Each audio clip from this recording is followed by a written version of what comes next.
Muy buenas tardes.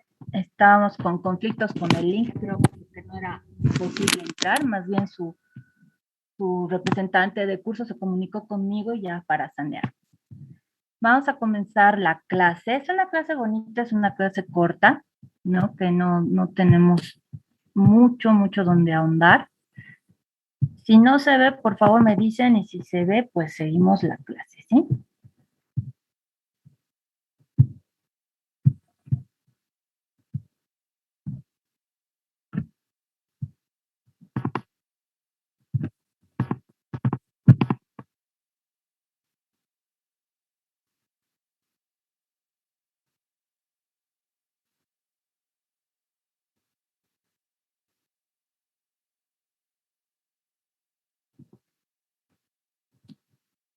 Listo, muy bien.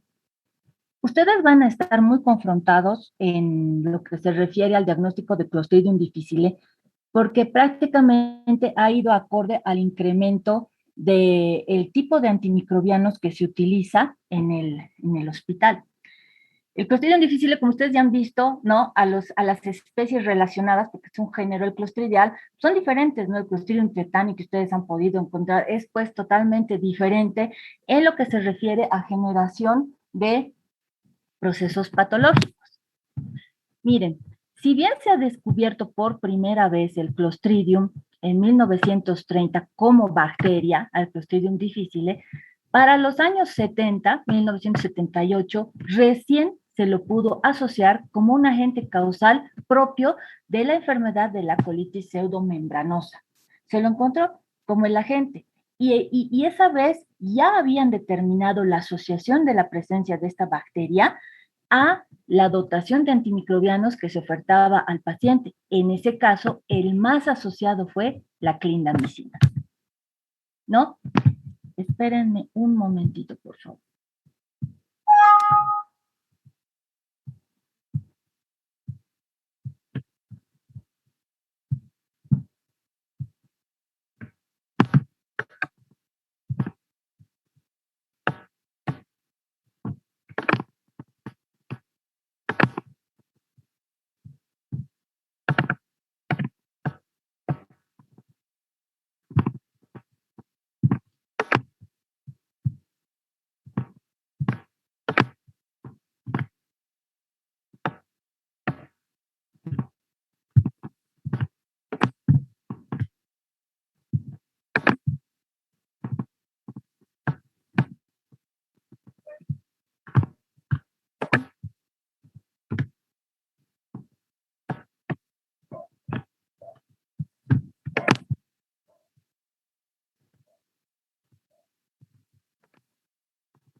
¿Qué nosotros tenemos que tomar en cuenta en los datos de importancia que vamos a tener?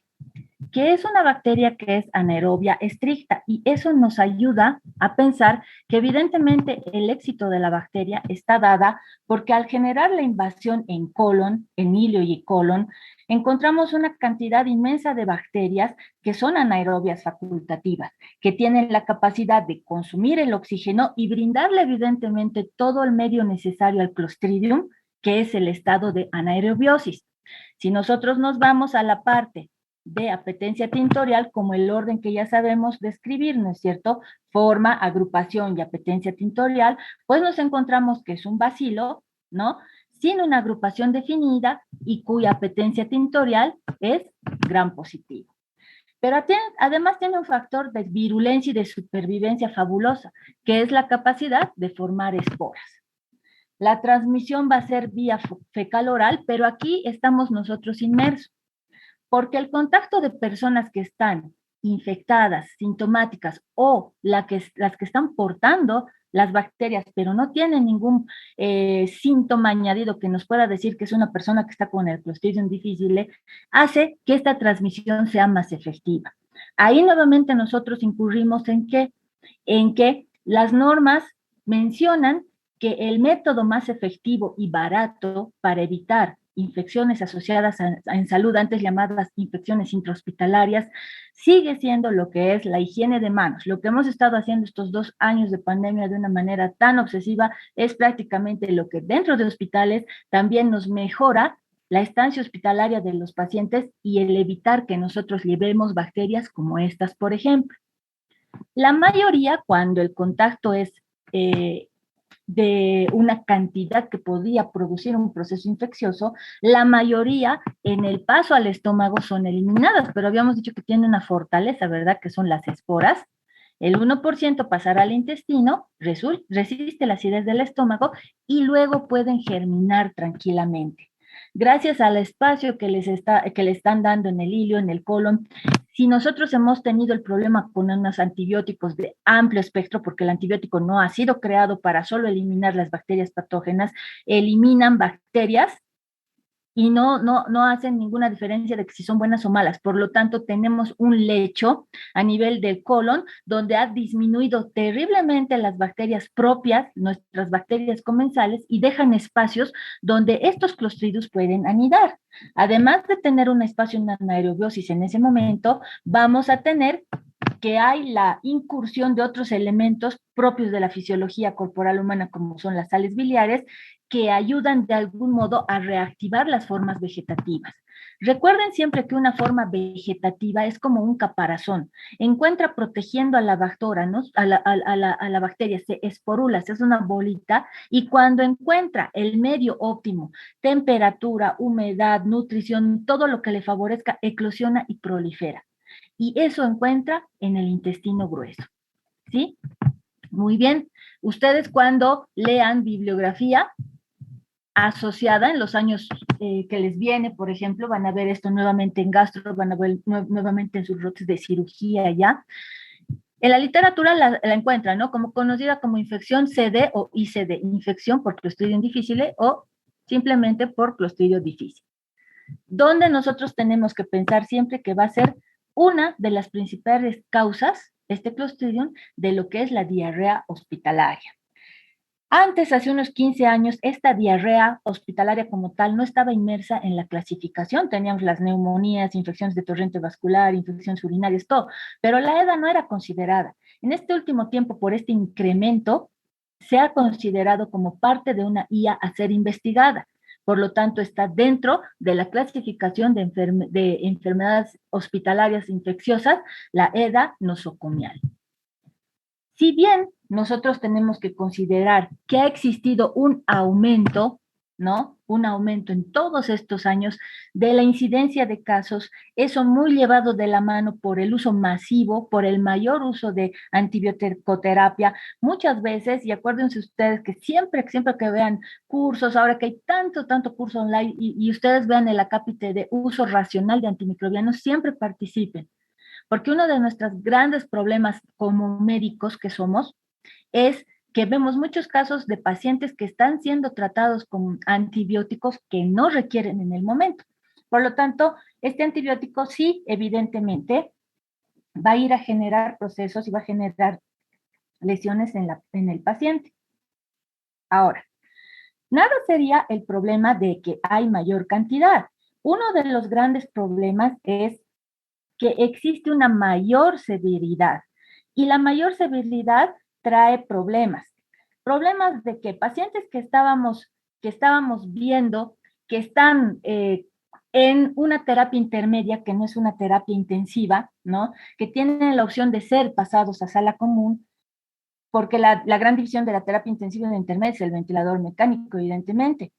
Pero no hemos podido lograr, ¿por qué? Porque ha habido esta incursión del Clostridium difficile, y uno puede decir, pero es un proceso diarreico, que se lo puede tratar, evidentemente, pero hay casos tan delicados que el hecho de que esta persona tenga procesos diarreicos, el hecho de que baje el volumen interno, donde nosotros hemos estado viendo que este paciente tenga la oportunidad de poder librarse de una vez de los antibióticos porque está expuesto varios días, pues nosotros estamos ahí viendo que los procesos diarreicos se están dando cada día más y este paciente depaupera en medio interno. Recuerden que los pacientes delicados están con controles, signos vitales horarios, diuresis horaria, ingeridos y eliminados, ¿no? Y están recibiendo nutrición parenteral total, parcial y muchas veces líquido de un modo exacto. Entonces, este estado complica al paciente, considerando además que este paciente debe recibir antibióticos por la presencia del Clostridium difficile.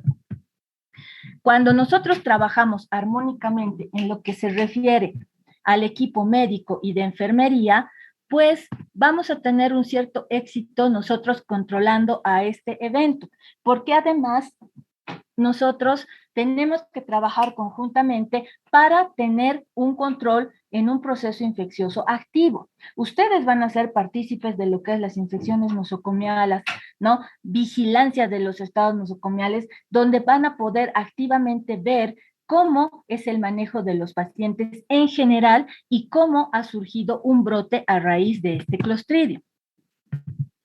La patogénesis es bien interesante. Si ustedes recordarán, hace poco hemos tocado que las bacterias ingresan al estómago donde la acidez tiene un problema, ¿no es cierto? Las destruye. Pero las formas vegetativas van avanzando y van pasando y tienen la capacidad de germinar, especialmente cuando están en contacto con elementos que les van a producir un estado metabólico nutricional para la bacteria efectiva. Cuando van pasando y transitando, lo que necesitan es, como acá, buscar espacios de anidación. Si ustedes se fijan aquí en este gráfico, en este esquema, ¿no? Estos espacios de anidación, cuando la bacteria llega y prácticamente se queda, genera ya lesiones a nivel de mucosa. Y en esta generación de mucosa, de la inflamación de mucosa, pues hace que aumente el peristaltismo, hace que haya mayor secreción de moco y prácticamente sea un estado diarreico el que vamos a encontrar. La bacteria en una primera instancia llega. ¿Puede ser eliminada a un inicio? Sí. Puede ser eliminada por el mismo tránsito intestinal. Es muy bonito cuando ustedes ya vayan al hospital y si tienen la opción y oportunidad de ingresar a terapias intermedias, ¿no? Vean los pacientes el tiempo de estancia hospitalaria, qué antibióticos están recibiendo, hay ingeridos y eliminados, pero hay un detalle muy interesante. Los pacientes graves están muchos en NPO, no reciben nada, ¿no? Por vía oral, la alimentación es parenteral y prácticamente ustedes saben que el intestino elimina, ¿no? Todos los detritos de las secreciones que van dando nuestros otros órganos, eliminan moco, eliminan líquido y pues muchos de ellos, ¿no? El reporte de enfermería es no tiene deposiciones ya 2 días. Entonces, eso es lo que nosotros tenemos que ver y evaluar además. Por lo tanto, en un tránsito intestinal normal y adecuado, posiblemente un grupo bacteriano de todo el núcleo que pudo germinar va a ser eliminado. Este es el gran detalle que nosotros estamos viendo. Cuando existe este espacio, generado espacio, porque ha habido exposición prolongada a antimicrobianos, ¿no? Antes se pensaba que solo era clindamicina, luego que únicamente generaban estos espacios antibióticos de gran espectro, no meropenem, penemvancomicina, pero vamos a ver luego más adelante que no. Amoxicilina, por ejemplo, que es tan simple y sencillo, es un gran aliado, ¿no? Es un gran aliado.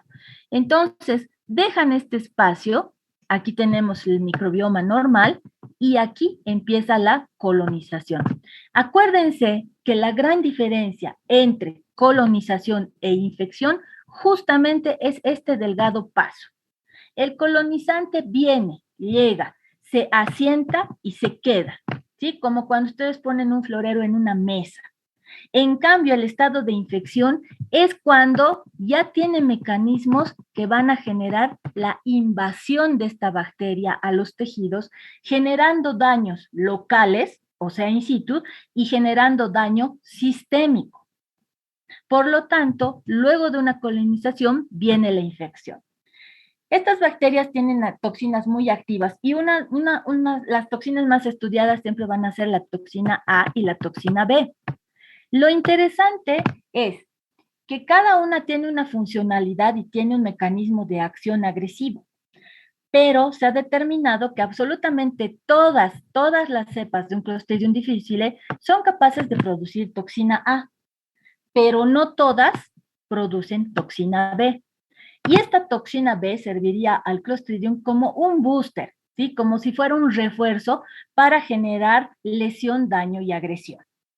Cuando nosotros tenemos un estado de colonización, si se dan cuenta, el resto está tranquilo. Miren, no hay disminución, ¿no?, de la mucosidad, no hay inflamación, el epitelio sigue con sus uniones. En el vaso sanguíneo aquí tenemos pues prácticamente todos los componentes formes yendo donde deben ir.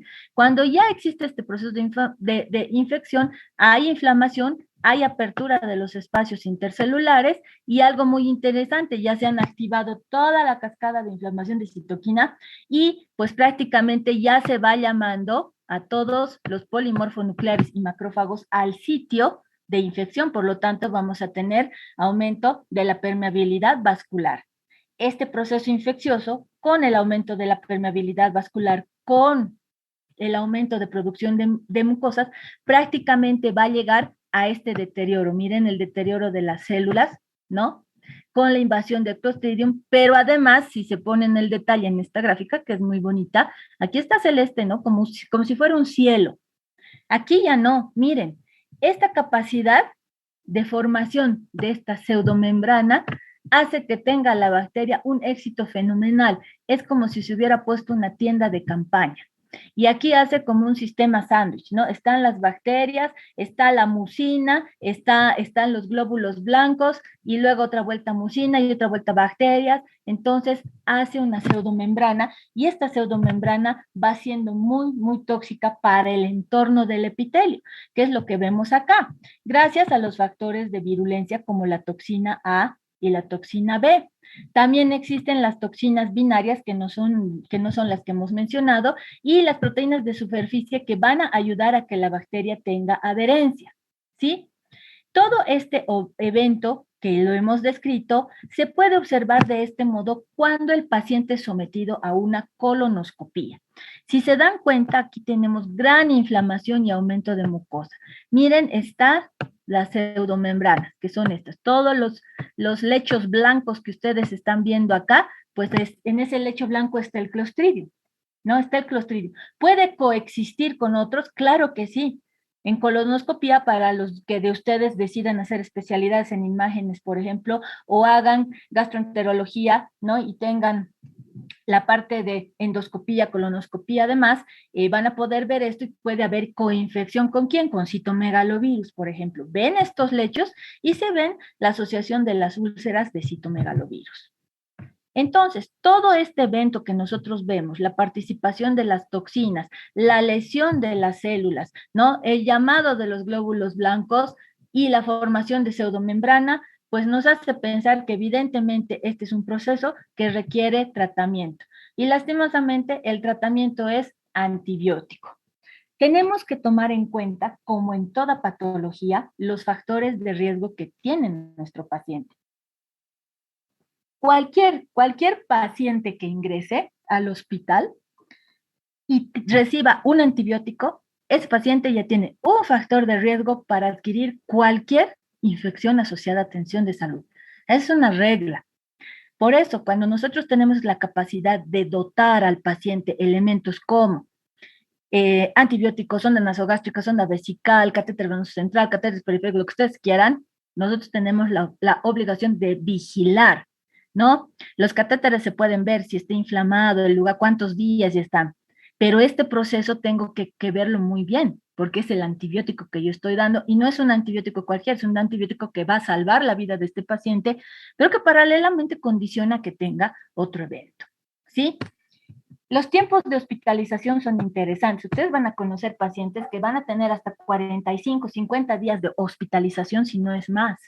Entonces son pacientes en los que se controla todo, inclusive la formación de úlceras por decúbito que son conocidas como escaras, ¿no es cierto? Cuando no se moviliza al paciente y la presión del mismo cuerpo hacia la cama, camilla, donde ustedes quieran, al estar en una misma posición, hace que se estrangulen los pequeños vasos, no se lleve oxígeno al tejido y ustedes van a ver que siempre empieza con una lesión rojiza y luego se vuelve un poco morada, luego se ennegrece y se empieza a abrir una ulcerita, ¿no?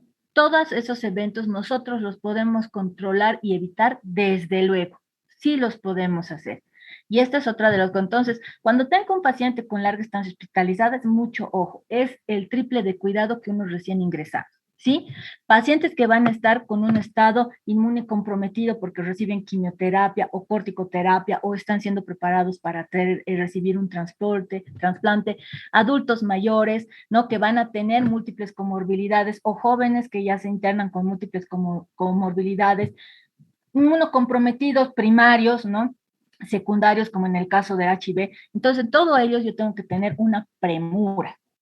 Aquí les mencionaba la tabla, ¿no? Primero, ustedes saben que se dio para la clindamicina y luego se pensó que solamente los de muy amplio espectro, como la vancomicina, era el que podía generar, pero fíjense aquí nosotros tenemos una larga lista y en los más frecuentes tenemos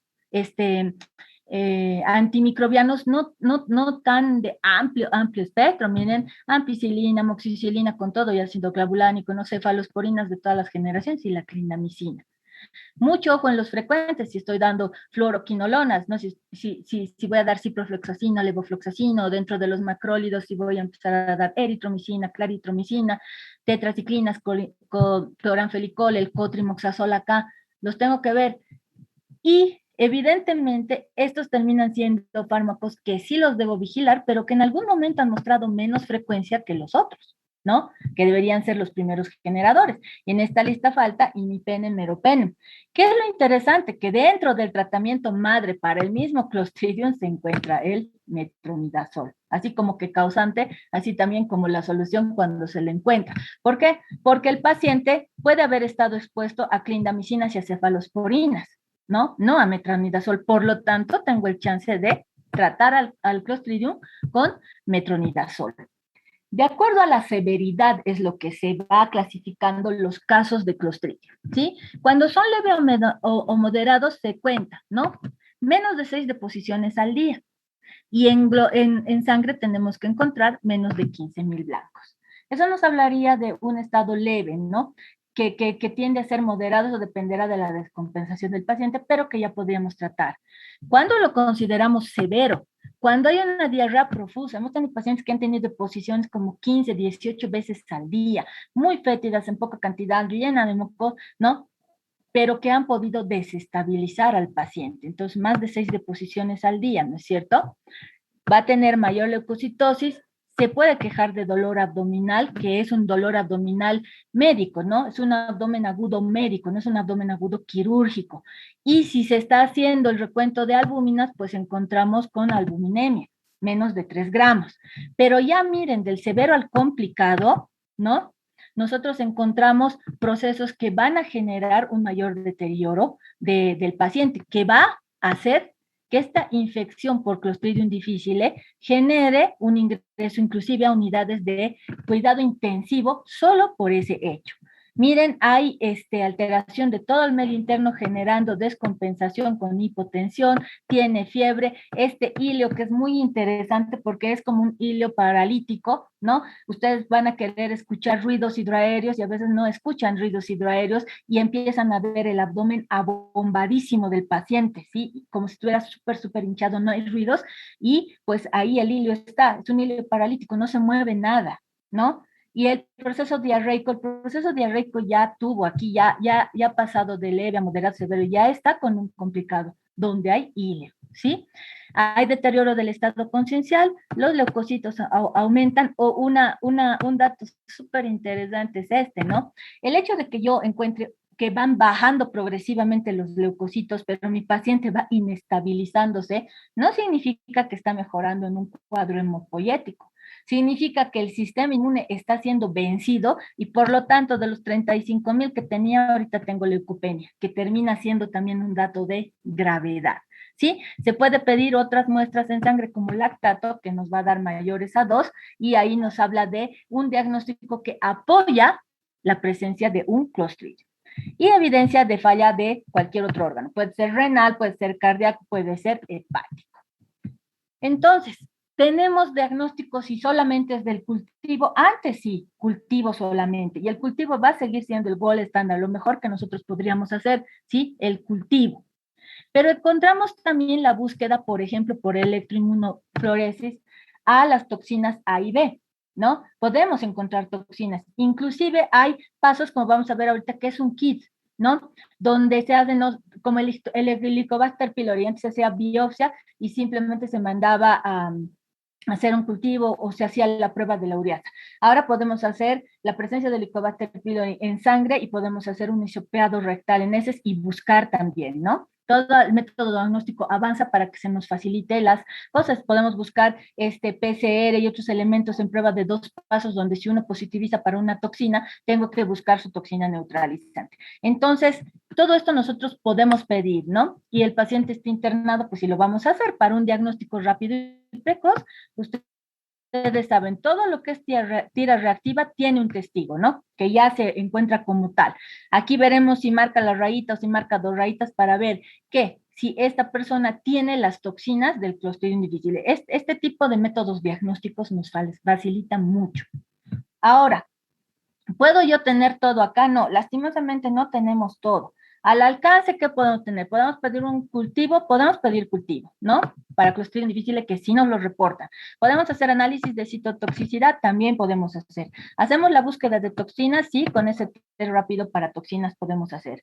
Pruebas de antígeno común, hay que preguntar a los laboratorios hospitalarios si tienen, y si no tienen, ver la búsqueda de compra de servicios en otro lugar que no sea el hospital, ¿no? Un laboratorio ya particular. Logaritmo de 2 pasos, pues no lo estamos haciendo. Pero si se dan cuenta, tenemos muchas posibilidades y como siempre vamos a tener la parte epidemiológica, el nexo que estamos haciendo con todo lo que hemos dicho, y esto va a ser pues como el cherry de la torta, ¿no? Él nos va a decir realmente es. Pues un paciente dependerá del caso que puede ir a colonoscopía. Los pacientes que están en unidades de terapia intensiva, ¿no? Son difíciles de movilizar, especialmente si están con sustitución de ventilador mecánico. Entonces, tenemos estas otras pruebas también que nos podrían ayudar, ¿sí? El tratamiento. ¿Podría ser la monoterapia con metronidazol? Sí, pero tenemos que tomar en cuenta, ¿no es cierto?, que tenemos otras opciones porque el paciente puede haber estado expuesto solo a metronidazol y hemos visto que es uno de los causales. Por eso decíamos, eso es lo interesante, ¿no? Que uno de los causales es el metronidazol, pero es el primer fármaco recomendado en tratamiento cuando no ha habido exposición a ¿no es cierto? Entonces podemos dar metronidazol si no se da ciclos de vancomicina, ¿no? La vancomicina puede ser puesta como enema, ¿no? Especialmente cuando ya tenemos esta distensión abdominal, ¿no? Como este es el ilio, necesitamos limpiar prácticamente porque no va a haber retroceso de ese ilio. Podemos hacer esquemas combinados y dependerá la cantidad de tiempo de cómo va evolucionando el paciente, ¿no? Fíjense aquí, ¿no? Segunda recurrencia les habla, ¿por qué? Porque lindo sería que este episodio de una sola vez y no más. Les comento que a veces el paciente necesita estar internado en el hospital o es prácticamente externado ya con alta y vuelve con diarrea y es Clostridium, y vuelve con diarrea y es Clostridium, y vuelve con diarrea y es Clostridium. Por eso se habla de primer episodio, se habla de primera recurrencia, imagínense tercera o más recurrencias. Es complejo el tratamiento en muchos pacientes, no tanto por el hecho de que le están dando ustedes antibióticos, sino que no se elimina el Clostridium, que no se cura del Clostridium y vuelven y vuelven y vuelven, ¿sí? Entonces aquí ustedes, como ven, la temporalidad y la cantidad variará del grado de recurrencia en el que llega, ¿no? Vancomicina, por ejemplo, 4 veces vía oral por 14 días y demás, pero esto es un preparado, ¿sí? Preparados magistrales, porque banco vía oral ustedes no encuentran en ninguna parte del mundo, son preparados magistrales, o ponen los elementos que necesitan en antimicrobianos, ¿no? en citas con el paciente a quien se le va a dar enemas. Entonces va a tratar de hacer una limpieza local, ¿sí? Y finalmente la última recomendación que se da cuando los cuadros son terriblemente recurrentes, ¿no? Va a ser el trasplante de microbiota fecal. El trasplante de microbiota fecal ha sido uno de los boom en el éxito de terapia para personas que tienen infección por Clostridium difficile de forma recurrente. Ha avanzado muchísimo, ¿sí? Desde Australia, Europa, que se dio un inicio y está llegando a este lado del continente, que no es una preparación tan dramática como cuando se hace un trasplante de órganos, ¿sí? ¿No? Generalmente se espera que el donador sea alguien del entorno familiar, ¿sí? A quienes se les somete a análisis, tanto análisis locales, ¿no? Como análisis sanguíneos, como debe ser. Luego de que se hace la sustitución y preparación de la materia fecal, pues prácticamente esta, ¿no? Es implantada en el paciente, en el colon. ¿Se puede hacer una vez, se pueden hacer varias veces? Sí, depende del protocolo que maneje el centro hospitalario. ¿Se puede abordar por vía superior? Sí. De igual modo por vía superior, pero con una sonda nasoyeyunal, no una nasogástrica, con una nasoyeyunal. Y al margen de todo este trasplante, ¿no? Se realizar otro tipo de tratamiento, sí, basado en lo mismo, ¿sí? Los donadores que deben tener condicionantes de salud bien especiales, ¿no? Una vez preparada se puede hacer por la parte colonoscópica, pero también hay preparados en cápsulas orales. Estas cápsulas orales administradas a los pacientes con control permanente para ver la cantidad, porque no son cápsulas tampoco que tienen 3 días, 5 días, 7 días.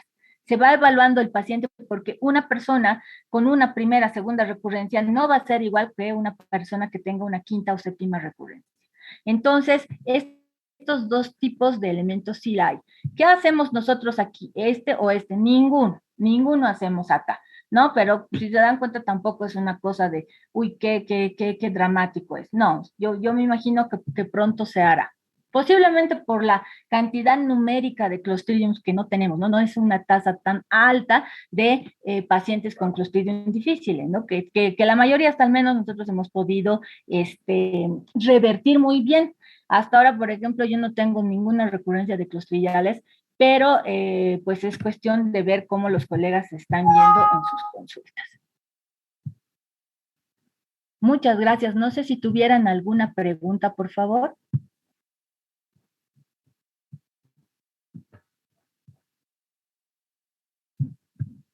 Bueno, en ausencia de preguntas, les agradezco mucho su tiempo y nos vemos en la siguiente teórica. Gracias, buenas noches. Gracias, doctora.